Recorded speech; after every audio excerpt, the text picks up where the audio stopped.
नमस्कार दोस्तों, आप सभी का स्वागत है आपके अपने यूट्यूब चैनल AB97 क्लासेज में। आज की इस वीडियो में हम पेपर 1 JRF नेट के लिए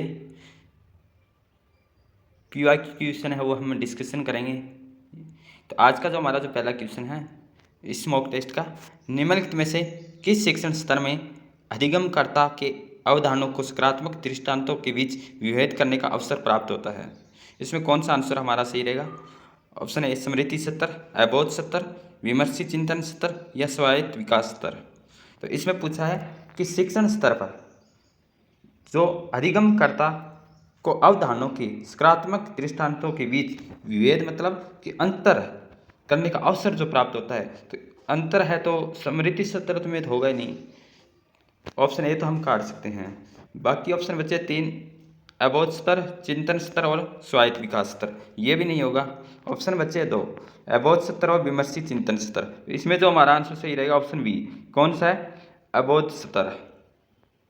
ऑप्शन बी इस क्वेश्चन का हमारा आंसर सही रहेगा, जिसमें शिक्षण स्तर है अधिगमकर्ता कि अवधारणाओं के सकारात्मक दृष्टांतों के बीच विभेद करने का अवसर जो है प्राप्त होता है, तो वो है अवैध स्तर। स्मृति स्तर किससे है? मेमोरी से संबंधित है। और रिफ्लेक्टिव है जो, इसमें क्या होता है? खोज है, इसमें स्टूडेंट है खुद अपने आप जो उनको प्रोजेक्ट है या कुछ प्रोजेक्ट दे दिया जाता है, उसमें बच्चे खुद है करके लाते हैं, और अगर इसमें जो उनको डाउट होता है तो उस टीचर से समझ सकते हैं, प्रॉब्लम खुद सॉल्व करते हैं। अबोध स्तर है, 3 स्तर होते हैं, जैसे मेमोरी स्तर, अबोध स्तर और चिंतन स्तर। मेमोरी स्तर में क्या होता है? बच्चों को रटने का काम दिया जाता है, बच्चे रट्टा मार के आते हैं, जो बताया वो पढ़कर आते हैं, इसमें थोड़ी समझ होती है। इसमें क्या होता है? जो बच्चा खुद है अपने आप करता है, और जो भी समस्या आती है, प्रॉब्लम आती है, तो अध्यापक से वो पूछता है। इसमें जो है अबोध स्तर और स्मृति स्तर और दृष्टिकोण को बताता है, जो शिक्षार्थी में तथ्य है, सिद्धांत है, सामान्य स्थिति को समझने का योग्य बनाता है। जो समझना है वो किसमें? अबोध स्तर में। वो तथ्य है, सिद्धांत है, उसको रट्टा है, रटाफिकेशन है, उसको बार बार पढ़ाया जाता है, रट्टा मरवाया जाता है, वो कौन से स्तर में आता है? मेमोरी स्तर में आता है। अधिगमकर्ता अवधारणाओं सकारात्मक और नकारात्मक दृष्टांतों के बीच, पॉजिटिव और नेगेटिव के बीच में जो अंतर है पता चलता है, वो किसमें चलता है? जो अबोध स्तर है उसमें पता चलता है। स्मृति स्तर है, ये किसने दिया था? और मेमोरी स्तर है किसने दिया था? और अबोध स्तर है किसने दिया था? तो इसका कमेंट सेक्शन में आपको बताना है जरूर। क्वेश्चन नंबर 2 है, शिक्षण के दौरान किसी शिक्षक के वे कथन जो विद्यार्थी को स्वयं या दूसरे के किसी उत्तर को सविस्तार प्रतिपादित करने के लिए प्रोत्साहित करते हैं। इंपॉर्टेंट क्वेश्चन है कि शिक्षण के दौरान अगर कोई भी शिक्षक है, टीचर है, वो कथन जो विद्यार्थी को स्वयं या दूसरे के किसी उत्तर को सविस्तार प्रतिपादित मतलब कि उसको विस्तार पूर्वक बताने के लिए प्रोत्साहित करता है, उसको बताया जा रहा है कि आप है अपने लिए या दूसरों के लिए क्या उसको विस्तार से बताओ। तो इसमें कौन सा आएगा? संरचना, अनुदेशनात्मक या अधिगम प्रक्रिया में संलिप्तता और विशेष परीक्षा। तो इसमें आ जाएगा ऑप्शन डी, इसमें हमारा आंसर सही रहेगा। विशेष जो परीक्षा है, प्रोविंग है, ये इसमें हमारा आंसर सही रहेगा। शिक्षण के दौरान किसी शिक्षक के वे कथन जो विद्यार्थी को स्वयं या दूसरे के किसी उत्तर का सविस्तार प्रतिपादित करने के लिए प्रोत्साहित करते हैं, तो ऑप्शन डी हमारा सही रहेगा, विशेष परीक्षा। शिक्षण के दौरान किसी शिक्षक के कथन वो जो विद्यार्थी को स्वयं या दूसरे किसी उत्तर का सविस्तार प्रतिपादित करने के लिए प्रोत्साहित करते हैं, सहयोगी व्यवहार के अंतर्गत आता है। एक क्वेश्चन और बन गया, किसके अंतर्गत आता है? सहयोगी, मतलब कि खुद के लिए या दूसरे के लिए जो विस्तार से बताएगा, खुद के लिए या दूसरे के लिए बताएगा, तो किस में हो रहा है? दूसरे के लिए बता रहे तो क्या हो रहा है? सहयोग हो रहा है, तो क्या होगा? सहयोगी विस्तार हो गया, सहयोगी व्यवहार के अंतर्गत, जिसे विशेष परीक्षा के द्वारा वर्णित किया जाता है। तो एक क्वेश्चन में क्या बना कि शिक्षण के दौरान विद्यार्थी स्वयं या दूसरे के उत्तर को विस्तार से बता रहे हैं, तो किस में आएगा? सहयोगी विस्तार है, और इसे क्या कहते हैं? विशेष परीक्षा के द्वारा आता है।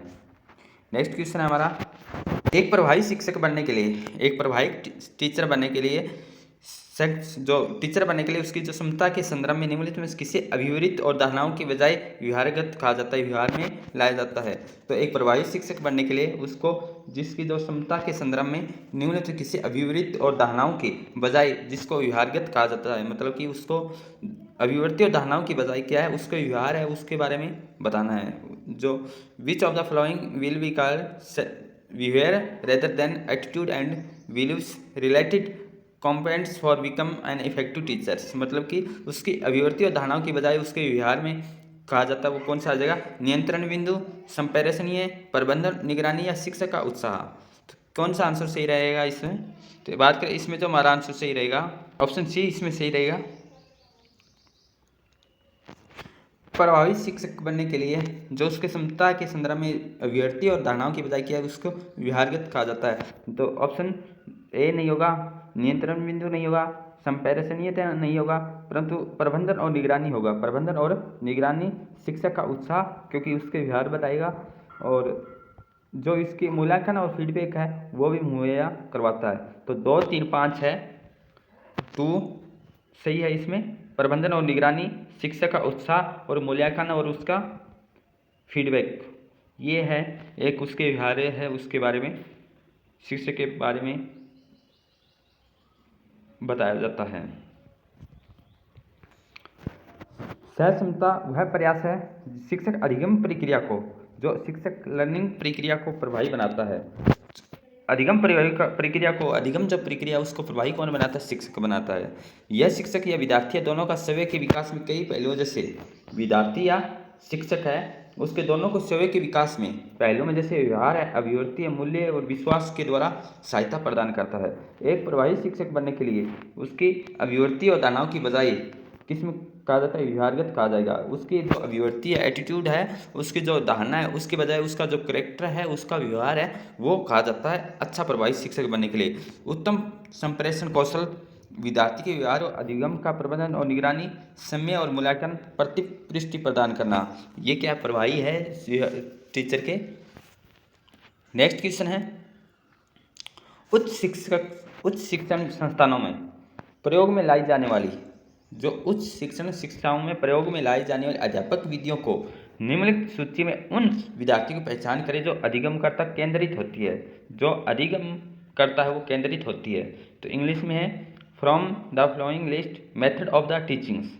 तो उच्च शिक्षण में प्रयोग में लाई जाने वाली जो use the institution of higher learning identify those which are learner centred. जो लर्नर सेंटर्ड है, जो अधिगम है, जो शिक्षार्थी सेंटर्ड है, वो केंद्रित होती है। तो वो हमें बताना है। उस शिक्षण संस्थानों में प्रयोग में लाई जाने वाली अध्यापक विधियों को सूची में उन विधियों को पहचान करें जो लर्नर सेंटर केंद्रित होती है। तो परियोजना कार्य, चौक एंड डॉक, दृश्य, सर्वे, माध्यम के साथ व्याख्यान देना, कंप्यूटर की सहायता से शिक्षण, अनुरूपण और भूमिका निर्वाह। तो कौन सा अधिगम है केंद्रित होता है अध्यापक विधि में? अध्यापक विधि में केंद्रित होता है ऑप्शन बी इसमें हमारा सही रहेगा। अध्यापक केंद्रित उच्च शिक्षण संस्थानों में प्रयोग में लाई जाने वाली अध्यापक विधि में सूची में उन विधियों की पहचान करें जो अधिगमकर्ता केंद्रित होती है। तो इसमें तो हमारा आंसर है कंप्यूटर की सहायता से शिक्षण, अनुरूपण और भूमिका निर्वाह में क्या होगा? जो अधिगम है वो केंद्रित होती है कंप्यूटर की सहायता से और अनुरूपण भूमिका निर्वाह में। ऑप्शन बी इसमें हमारा आंसर सही रहेगा। अधिगमकर्ता केंद्रित शिक्षण विधियों के विकास छात्रों या विद्यार्थियों की जरूरतों को ध्यान में रखकर किया गया है। कुछ अधिगमकर्ता केंद्रित शिक्षण विधियां निम्न हैं। अधिगमकर्ता केंद्रित शिक्षण विधियों का विकास छात्रों या विद्यार्थियों की जरूरतों को ध्यान में रखकर किया गया है। कुछ अधिगमकर्ता केंद्रित शिक्षण की विधियां निम्न हैं। कौन सी है? अभी हस्तांतरित कार्य, कर्मानिर्देशन निर्देश, कंप्यूटर की सहायता से शिक्षा, मुक्त अधिगम, अनुरूपण और भूमिका निर्वाह विधि, ये सारी किस में आती है? जो अधिगमकर्ता केंद्रित शिक्षण विधियों के विकास छात्रों या विद्यार्थी की जरूरतों को ध्यान में रखकर किया जाता है, उससे क्या कहते हैं? अधिगमकर्ता केंद्रित शिक्षण विधियाँ कहते हैं। तो किस अधिगमकर्ता केंद्रित कौन सी होती है? जो केंद्रित शिक्षण विधियों का विकास, जो विद्यार्थी का जो विकास है या छात्रों या विद्यार्थियों की जरूरतों को ध्यान में रखकर किया जाता है, वो क्या होता है? अधिगमकर्ता, मतलब लर्नर सेंटर्ड। कौन है? किसको जरूरत होती है? विद्यार्थी या छात्र को जरूरत होती है। तो उनकी छात्राओं को जो शिक्षण विधियां हैं ध्यान में रखकर की जाती है, वो क्या होती है? अधिगमकर्ता केंद्रित शिक्षण विधि होती है, लर्नर सेंटर्ड मेथड होता है, जिसमें क्या आ जाएगा? अभी हस्तांतरित कार्य, कर्मानुदेश निर्देश कंप्यूटर की सहायता से और मुक्त अधिगम मतलब कि जो ओपन लर्निंग होती है वो आ जाएगा। अनुरूपण और भूमिका निर्वाह और कंप्यूटर की सहायता से शिक्षा मतलब हम कंप्यूटर की सहायता से शिक्षा ले रहे हैं तो कौन सीख रहा है? बच्चा, छात्र सीख रहे हैं। तो क्या हो गया? सेंट्रल हो गया। और कर्मानुदेश मतलब कि जो अभी हस्तांतरित कार्य भी किया है हमारे जो अभी अधिगमकर्ता केंद्रित शिक्षण विधियां हैं। तो इसमें क्या था? ऊपर था कि जो चौक है परियोजना कार्य। चौक एंड डॉग क्या है? चौक है तो चौक से तो टीचर पढ़ाएंगे तो वो क्या होगा? टीचर मेथड हो गया। तो इसमें पूछा है लर्नर सेंटर्ड तो दो ऑप्शन तो होएगा नहीं। फिर क्या है? इसमें भी दो है। और इसमें क्या है? दृश्य श्रव्य के माध्यम से व्याख्यान देना मतलब कि आमने सामने है उसमें व्याख्यान दे रहा है तो उसमें भी जो लर्नर सेंटर्ड नहीं है तो 3 भी ऑप्शन हमारा इसमें गया। तो कौन सा ऑप्शन बचा? बी, 4 और 5। तो इसलिए हमारा ऑप्शन बी सही है इसमें। नेक्स्ट क्वेश्चन, इसमें क्या है कि सूची 1 और सूची 2 को मैच करना है। जो निम्नात्मक मूल्यांकन है फॉर्मेटिव जो इवैल्यूएशन है वो है एक है संकल्पात्मक मूल्यांकन, निष्कर्ष संदर्भित परीक्षण, मानक संदर्भित परीक्षण। इसमें कौन सा मैच है?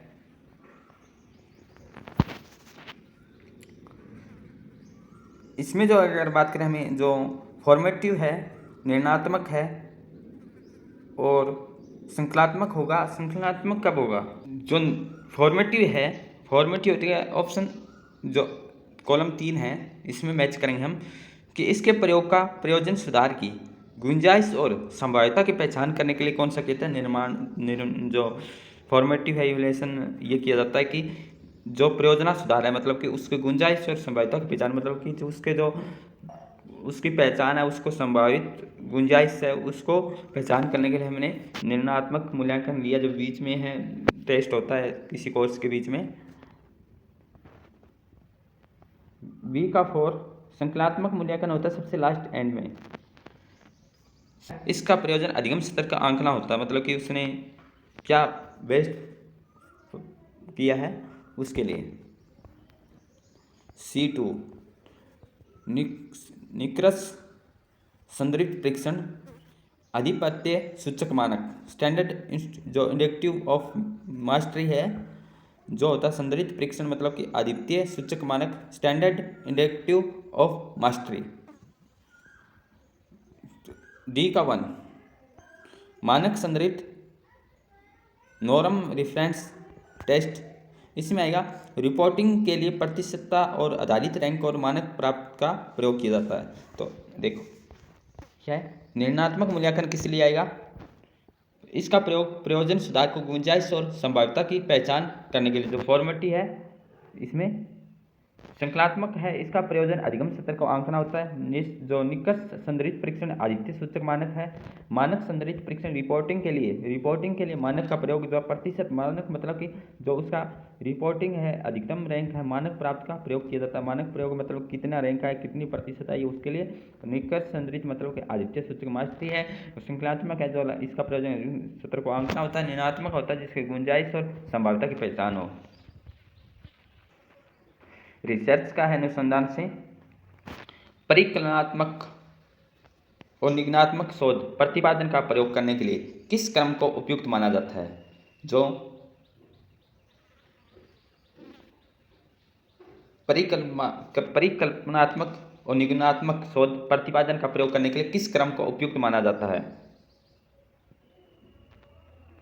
जो इसका सीक्वेंस है वो बताना है। Formative of hypothesis testing, arriving and generalisation या कंक्लूजन्स। दूसरा है निर्धारित करना, सेलेक्ट ऑफ रिसर्च प्रॉब्लम्स, शोध समस्या परिकल्पना निर्माण करना और परीक्षण करना, सामान्यीकरण पर पहुंचना। लास्ट है सी ऑप्शन है परिकल्पना निर्माण करना, शोध समस्या निर्धारित करना और परीक्षण तक पहुंचना या सामान्यीकरण करना। फिर है परीक्षण परिकल्पना निर्माण और शोध समस्या को अंतिम रूप देना। तो इसमें क्या आंसर आएगा? सबसे पहले कोई भी सीक्वेंस है रिसर्च में तो वो है समस्या, किससे? प्रॉब्लम से। किससे समस्या? प्रॉब्लम से। तो प्रॉब्लम इसमें तो फॉर्मेटिव ऑफ हाइपोथेसिस कह रहा है कि परिकल्पना का निर्माण करेंगे, ये तो नहीं होगा जब तक हमारे सामने किसी रिसर्च में समस्या नहीं होगी, तो कैसे प्रॉब्लम हाइपो जो परिकल्पना वो निर्माण होगा, वो नहीं होगा। दूसरा है कि सोच समस्या, ऑप्शन बी हमारा सही है। तीसरा ऑप्शन सी है परिकल्पना का निर्माण करना, नहीं, सेम ऑप्शन ए और सी सेम है, नहीं होगा। फिर है कि टेस्टिंग करना, जब तक कोई प्रॉब्लम ही नहीं है तो टेस्ट कैसे कर सकते हैं? सबसे पहले क्या आएगी? प्रॉब्लम। प्रॉब्लम आने के बाद क्या करेंगे हम? क्या बनाएंगे? हाइपोथेसिस, मतलब कि निर्माण। परिकल्पना का क्या होगा? निर्माण। पहले हमारे सामने क्या है? प्रॉब्लम, फिर हम परिकल्पना का निर्माण करेंगे। परिकल्पना का निर्माण करने के बाद उस पर क्या करेंगे? टेस्टिंग करेंगे। क्या करेंगे? टेस्टिंग करेंगे। टेस्टिंग करने के बाद क्या करेंगे? उसको सामान्यीकरण, और सामान्यीकरण के द्वारा कहाँ करेंगे? उसका निष्कर्षण या कंक्लूजन निकालेंगे। तो इसमें कौन सा आंसर है? ऑप्शन बी हमारा सही है। तो क्या है? परिकल्पना, निगमनात्मक, डिडक्टिव, शोध प्रतिपादन प्रयोग करने के लिए जो क्रम है वो क्या है? शोध समस्या निर्धारित करना, सबसे पहले प्रॉब्लम, फिर क्या? हाइपोथेसिस, परिकल्पना, फिर क्या? उसका टेस्टिंग, निरीक्षण करना, फिर क्या? पदार्थों का संकलन, मतलब कि जो हमारे पास डाटा है उसको इकट्ठा करना, फिर उसको एनालाइज करना, विश्लेषण करना उस डाटा को, फिर क्या करना? उसका जनरलाइजेशन या सामान्यीकरण करना, फिर क्या करना? कंक्लूजन तक पहुंचना। ये क्या है? डिडक्टिव जो परिकल्पना है उसमें क्रम है, सीक्वेंस। नेक्स्ट क्वेश्चन, निम्नलिखित में से कौन सी शोध प्रक्रिया है जिसे विधेयात्मक उपागम के अंतर्गत आएगी? Which one of the following research process will be figured under post-positive approach? शोध प्रक्रिया जो विधेय, मतलब कि विधेयात्मक क्या है? Post positive approach. तो इसमें नॉर्मेटिव, मानकीय सर्वेक्षण, एक्सपेरिमेंटल, प्रयोगात्मक, निर्जातीय वर्णन, या एक्स पोस्ट फैक्टो स्टडी, कार्योत्तर अध्ययन। तो इसमें जो हमारा आएगा वो आएगा ऑप्शन सी। जो प्राविधात्मक उपागम के अंतर्गत जो आती है वो आती है निर्जातीय वर्णन संबंधी अध्ययन। ऑप्शन सी हमारा सही रहेगा इसमें। निर्जातीय वर्णन संबंधी अध्ययन प्राविधात्मक उपागम अथवा उत्तर प्राविधात्मक, मतलब पोस्ट पॉजिटिव, उत्तर प्रत्यक्षवाद, पोस्ट पॉजिटिव रिसर्च अप्रोच के अध्ययन के अंतर्गत आएगी। उत्तर प्रत्यक्षवाद उपागम पद्धति बहुलवाद पर बल देता है। ये सिद्धांत मान्यता पर आधारित है कि किस शोध में अपनाई जाने वाली विधि या पद्धति उस शोध पर आधारित होनी चाहिए। ये वास्तविकता की व्यक्तिनिष्ठता सब्जेक्टिव से संबंधित होता है। सब्जेक्टिव से कौन सा होता है? जो निर्जातीय है। और प्रत्यक्षवादी के द्वारा अपनाए गए जो पूर्णतः वस्तुनिष्ठ ऑब्जेक्टिव वाले रूप से दूर होता है। ऑब्जेक्टिव से दूर होता है, सब्जेक्टिव से नजदीक होता है। कौन सा? निर्जातीय वर्णन संबंधी अध्ययन। इस क्वेश्चन में क्या पूछा था कि जिस शोध प्रक्रिया में जो प्राविधात्मक, मतलब कि जो पोस्ट पॉजिटिव अप्रोच है उसमें कौन सी उपागम का अंतर्गत आएगी? तो वह निर्जातीय वर्णन अध्ययन। इसमें उपागम प्रतिगत बहुलवाद पर बल देता है। कोई महाविद्यालय अध्यापक एक शोध कार्यक्रम तैयार करता है। कोई भी महाविद्यालय अध्यापक एक शोध कोई महाविद्यालय अध्यापक शोध कार्यक्रम तैयार करता है जिसका उसका उद्देश्य अध्यापन के दौरान अपनी कक्षा में सामाजिक भावनात्मक पहलू को सुधारना है। इस संदर्भ के निम्नलिखित में कौन सी शोध विधि उपयुक्त मानी जाएगी? इंग्लिश में है, a college teacher plan a research program in which he intends to improve the psycho-emotional aspects of his her classroom climates during teaching class के दौरान which one of the following research method will be considered appropriate in the context?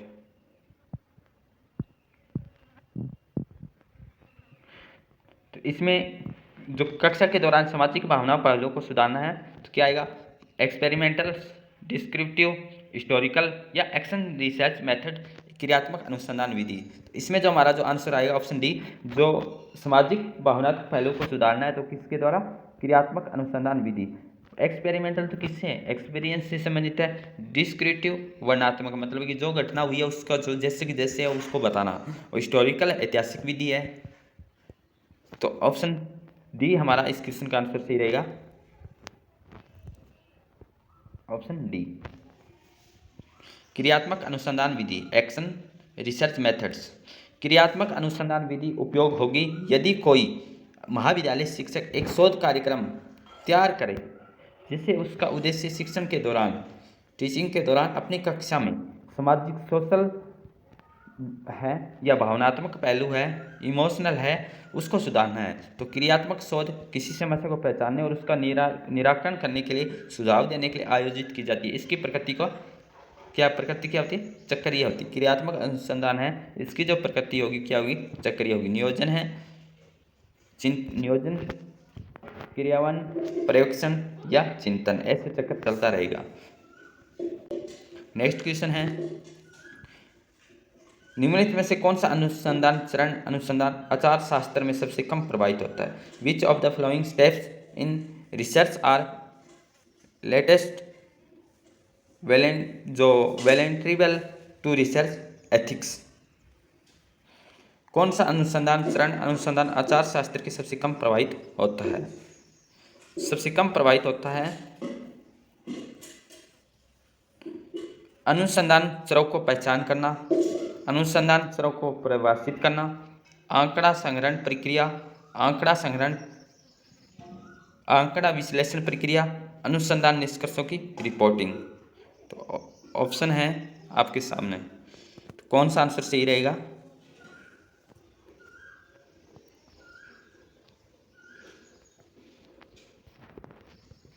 इसमें जो हमारा answer सही रहेगा option A, अनुसंधान चरों को पहचानना, अनुसंधान चरों को परिभाषित करना।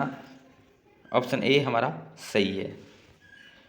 अनुसंधान चरों की पहचान और अनुसंधान चरों को परिभाषित करने के चरण अनुसंधान आचार शास्त्र में सबसे कम प्रभावित होते हैं। क्या होते हैं, आचार शास्त्र में सबसे कम प्रभावित होते हैं, जो कि आंकड़ा संकलन प्रक्रिया, आंकड़ा विश्लेषण प्रक्रिया, अनुसंधान निष्कर्षों की रिपोर्टिंग के चरण शोध आचार संहिता में सबसे अधिक प्रभावित होता है। जो अनुसंधान चरों में पहचान और अनुसंधान चरों को परिभाषित करने के लिए आचार शास्त्र में सबसे कम प्रभावित होते हैं। क्या होते हैं, आचार शास्त्र में सबसे कम प्रभावित होते कौन से, अनुसंधान चरों को पहचान और चरों को परिभाषित करना।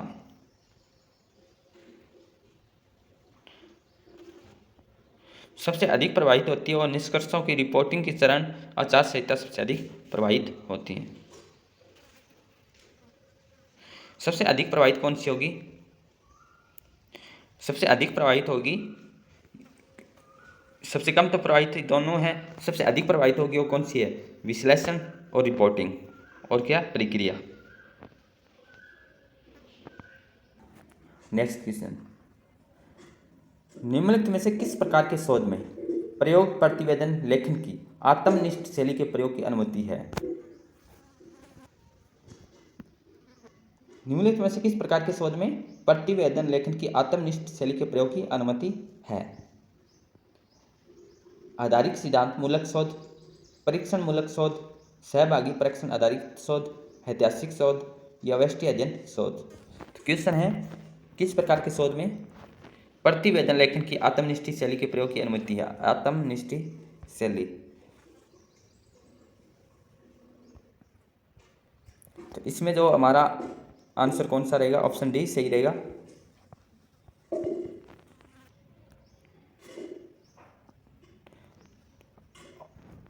आधारित सिद्धांत मूलक शोध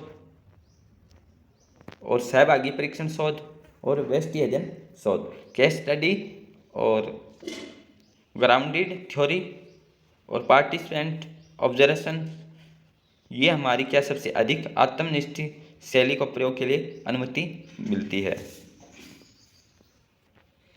आधारित सिद्धांत मूलक शोध, सहभागी परीक्षण आधारित शोध और व्यष्टि आधारित शोध है जो प्रतिवेदन लेखन की आत्मनिष्ठ शैली के लिए प्रयोग की अनुमति होती है। तो दोस्तों, आज की वीडियो में हमने टीचिंग एप्टीट्यूड और जो हमारी अनुसंधान से संबंधित 5 क्वेश्चन थे, ये हमारे 2020 एग्जाम में पूछे गए क्वेश्चन थे, PYQ। ये हमने डिस्कशन किया है। क्लास अच्छी लगी है तो लाइक ज़रूर करना और सेशन में कमेंट सेशन में ज़रूर बताना कि क्लास किससे रही। Thank you all of you. जय हिंद, जय भारत।